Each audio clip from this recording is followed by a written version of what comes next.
নমস্কার বন্ধুরা, আজ আমি আপনাদের একটা মুখরোচক চটপটা রেসিপি করে দেখাবো, যেটা এই গরমে খেতে দুর্দান্ত লাগবে। তার জন্যে আমি এখানে একটা পাত্রে কিছুটা পুরনো তেঁতুল নিয়ে নিয়েছি।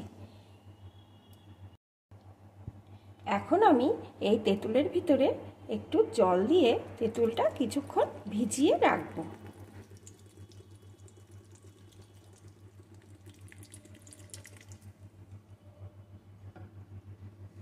কিছুক্ষণ তেঁতুলটাকে ভিজতে দেব।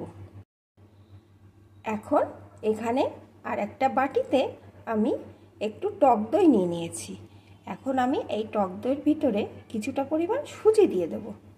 যতটা পরিমাণ টক দই নিয়েছি ততটাই সুজি দিয়ে দিলাম। দিয়ে দেব একটু লবণ, একটু লঙ্কার গুঁড়ো, একটু বেকিং পাউডার। এখন সমস্ত কিছুকে ভালো করে মিশিয়ে নেব।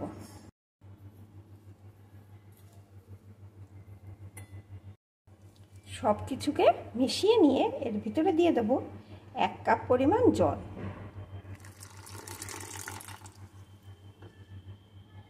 এখন আবারও ভালো করে মিশিয়ে নেব। সব কিছু সুন্দর করে মিশিয়ে নিয়েছি। দেখুন এরকম এসছে ব্যাটারটার ঘনত্বটা। এখানে আমার 1 কাপ টক দই, 1 কাপ সুজি আর 1 কাপ জল দিয়ে মেশানো আছে।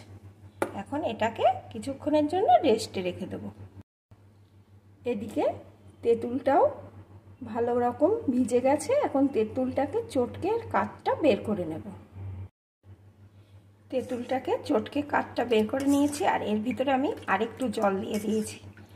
এটা কিন্তু হালকা হবে, ঘন হবে না, এরকম হালকা হবে।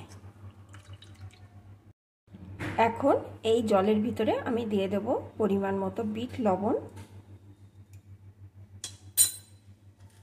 একটু চিনি, ভাজা জিরের গুঁড়ো, একটা পেঁয়াজ কুচি, একটা লঙ্কা কুচি। ঝালটা আপনারা আপনাদের মতন দেবেন। এখন সমস্ত কিছুকে ভালো করে মিশিয়ে নেব।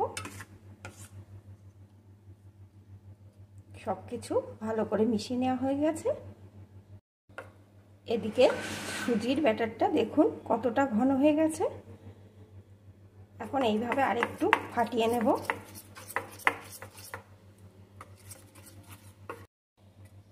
দু মিনিট ভালো করে ফাটিয়ে নিয়েছি। এখন এটা বড়ার আকারে ভেজে নেব। বড়াগুলো ভাজার জন্য এখানে আমি একটা কড়াই গরম করে তাতে পরিমাণ মতো সাদা তেল দিয়ে দিয়েছি। তেলটাও গরম হয়ে গেছে। এখন আমি ওই ব্যাটারটা দিয়ে ছোট ছোট বড়ার আকার ভেজে নেব।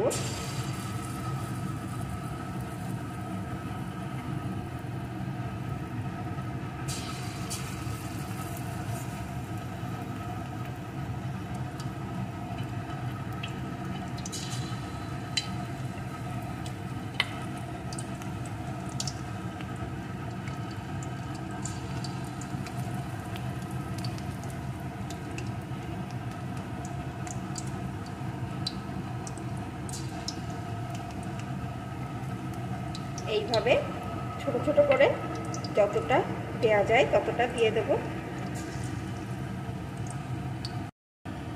অল্প আছে এপিট ওপিট করে সুন্দর করে ভেজে নেব।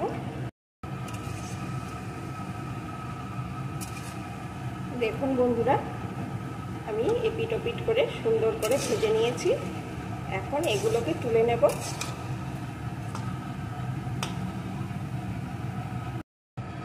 সবগুলো তুলে নিয়েছি।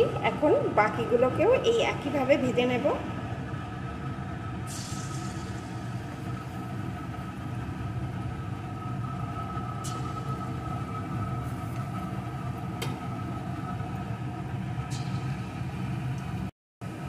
বাকিগুলো আমি একইভাবে ভেজে নিয়েছি।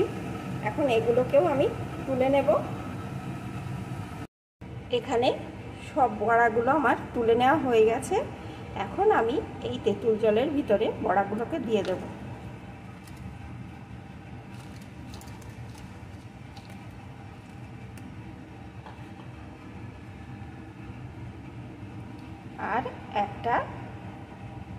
চামচ দিয়ে এইভাবে ডুবিয়ে ডুবিয়ে দেব। এখন এইভাবে 15 মিনিট মতন রেখে দেব। 15 মিনিট পর আমি ফিরে এলাম। দেখুন বন্ধুরা, এগুলোর ভিতরে কেমন তেঁতুল জল ঢুকে গেছে, দেখুন কতটা সফট হয়েছে। আর এটা কিন্তু খেতে দুর্দান্ত লাগে। এই গরমে এটা খেলে কিন্তু খুবই ভালো লাগবে।